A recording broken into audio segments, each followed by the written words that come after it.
Hello friend. তো ঠিক কী কী কারণে রাতকানা রোগ হয়, আজকে সে বিষয়ে আলোচনা করব। আর চোখের একটি রোগ, সেই রাতকানা রোগ কী কী কারণে হয়, আজকে সে বিষয়ে আলোচনা করব। চ্যানেলে যদি নতুন, চ্যানেলটি সাবস্ক্রাইব করবেন। চলুন শুরু করা যাক।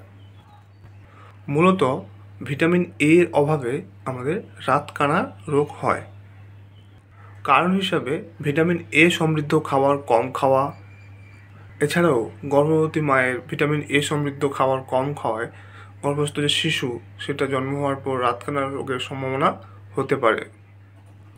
এছাড়াও অল্প বয়স থেকে ক্রমাগত ডায়রিয়া, পেটের গণ্ডগোল ও কৃমির জনিত রোগে আক্রান্ত হলে আমাদের শরীরে ভিটামিন এর ঘাটতি হয়। এছাড়া লিভারের কোনো অসুখ, লিভার ও সিরোসিস ও লিভার ইত্যাদি নানা রোগের কারণে ভিটামিন এর অভাব দেখা যায় আমাদের শরীরে।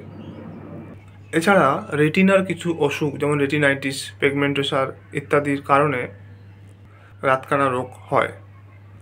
জন্মগত অবস্থা থেকেও রাতকানা রোগ হয়। এছাড়াও গ্লুকোমা থেকেও রাতকানা রোগ হতে পারে। এছাড়াও high minus power, cataract, myopia ইত্যাদি থেকেও রাতকানা রোগের সৃষ্টি হয়।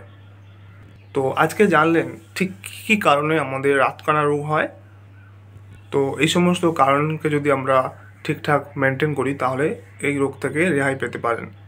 তো আজকের ভিডিও এই পর্যন্ত। চ্যানেল যদি নতুন, চ্যানেল সাবস্ক্রাইব করবেন। ভিডিও ভালো থেকে লাইক করবেন। Thank you for watching.